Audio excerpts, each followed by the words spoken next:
Happy Sunday, YouTube. I'm Dr. Wanda. I wanted to address a comment that was left to me by a subscriber named Carmen Jones. She left me a statement that said, as an African American, to see you and others doing these important charitable things shows how easy it is for us to get involved as well. You are appreciated.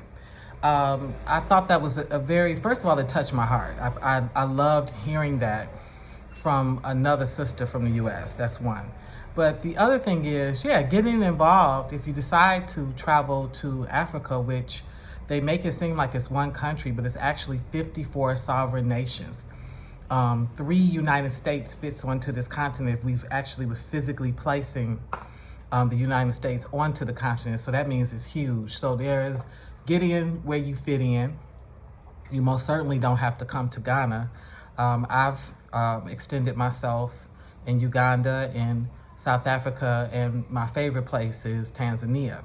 So yeah, you're right. Like, you can come and decide. And it really is sort of a mindset to do a charitable effort if you see it that way. I always see it sort of as my God work. I've described to many people that I am on my Abrahamic experience. And what God told Abraham was, leave your home and the comforts of your home. I'm gonna send you to a place where you don't speak the language, you don't know the people, and I'm gonna bless the people that bless you, and I'm gonna curse the people that curse you, and you're gonna prosper. You know, things will grow there. And so that's pretty much been my experience. But beyond that, if I were not on any Abrahamic experience here, because for me in Ghana, there is no year of return. There was no drive to find out my ancestors. I was not particularly interested even in going to the dungeons, what they call, castles. I wasn't particularly interested in that. I actually came here for my Abrahamic experience to find out what was the secret, why someone had said to me, the motherland needs you, and how if I was someplace else other than the United States, that my academics and my experience would be respected. And so that's been the launch of this journey. But before any of that, I am a proud descendant of the stolen African, because that's essentially what we are. We're stolen Africans. And yes, ultimately the stolen African was made into a slave. And so I'm a proud descendant of that. And I say proud, and I've never been more prouder, because there's no salary lower than slavery. That's just complete free, okay, with French benefits and whatever else you want, complete control. And from that, we always managed to create something. It didn't matter whether we tried to overthrow them and we were pushed back. It didn't matter if they slaughtered us, if there was genocide. It didn't matter if they, raped us to the point that, some of us are blonde hair, blue eyed, and others of us stayed, blue, black. It didn't matter. Blacks united to have to help each other and have to make something out of it. So I'm a proud descendant of the efforts of women who were very grassroots. Very grassroots. So this means that you just work with what you got. So if all you have is $1.50, which is what Mary McLeod Bethune had when she decided to start her school for girls, then that's what you have. If you are Sojourner Truth, and what you can do is pretty much get up and advocate. Then you do that. If you're Harriet Tubman and you have the wherewithal, the strength, you have the vitality, the veracity, you have the strength to yield a weapon and gather your people and follow the star and figure out a way to get folks free by taking them on a route that takes you on what now is the Underground Railroad. But it was a series of spots and allies, basements and hideaways that on a route, and you can do that. If you're then great. It didn't matter. What mattered was the heart to look at a people and decide, I'm not above that, I'm not beneath that, I'm in that battle with them. And so yes, wherever I land, it doesn't matter. It's not special to Ghana.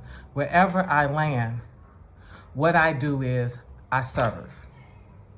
I serve the people, I serve the community, I serve whatever because I'm living there. So I consider it my home, even if it's just temporary. If I'm only going to be there a month, 2 months, how can I give back to where I'm at? So yes, I'm like any other person. I want to experience some of the finer things in life. I'm a huge connoisseur of coffee and teas. I love discovery. So yes, I've been around Ghana, collecting pictures of various herbs and roots and berries to understand how I can, have my own medicine. It's all this other stuff that I'm interested in. Yes, I want to see the major sites. So I've been out to Kumasi, I've been to Cape Coast, I've been to Abri, where it's mountainous. So I've made an effort to go to some of the various areas of Ghana, and I never discourage that. I don't discourage good food and good conversation and a nice drink. And everybody that knows me knows I am a beast on the dance floor. I love to dance, but before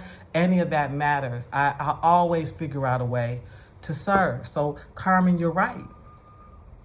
You're absolutely right. And it doesn't have to be big. You'll be surprised how a simple effort, a simple thought that you have, and I'm saying it's your original thought. Some people follow the template. They find a school, they find an orphanage, and they donate. And there's nothing wrong with that model. But when you're a grassroots activist, you can look and you can see where something is missing and where it's a simple solution to solve it. That was all our grandmothers, our big mas. These were all these beautiful Black women who have run book clubs and have run block clubs, who organized, big cookouts, who were the people that fed us in the church. These were the people that were the backbone of the civil rights movement. It was the women.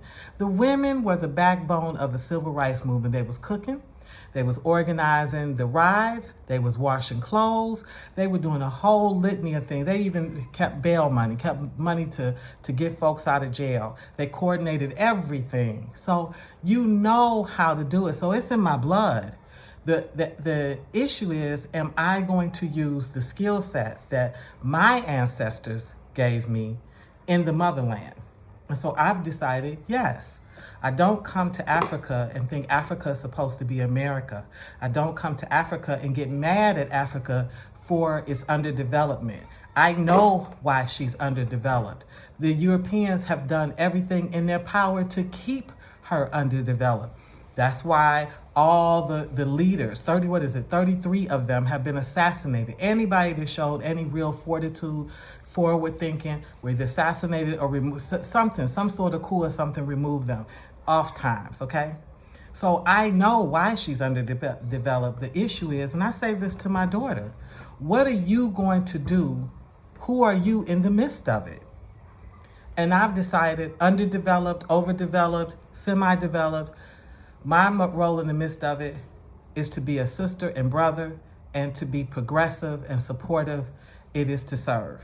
It is to be a complete servant leader. So it wouldn't matter if I was in Africa. If they drop me right now in Jamaica, I'm going to do the same thing. If they drop me in Trinidad or Tobago, I'm going to do the same thing. It doesn't matter. I have a commitment to, at least if I cannot move my people forward, allow me to participate in alleviating suffering. So some of that simple stuff is just deciding, you know what? I'm willing to pay for a hand washing station. I'm willing to organize to help with toilets at this compound.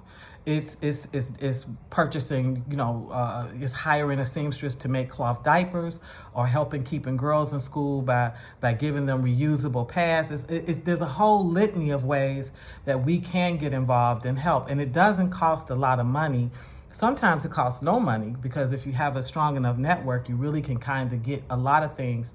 The same donations that you get in the U.S., you can get them here, sent to you here, or you can travel with them here, or you can have them shipped here and divvy it up that way. But what you can't do is come to the continent and complain about it and have excuses about what you did to solve.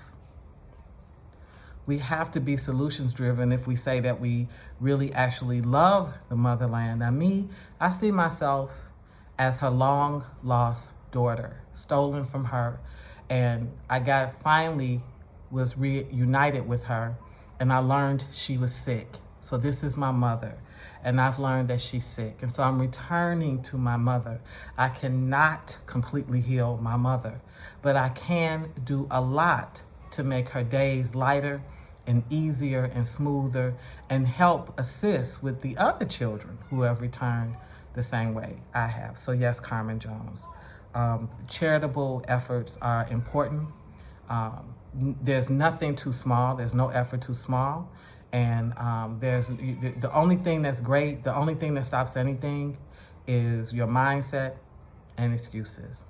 I thank you for appreciating the work that I've done.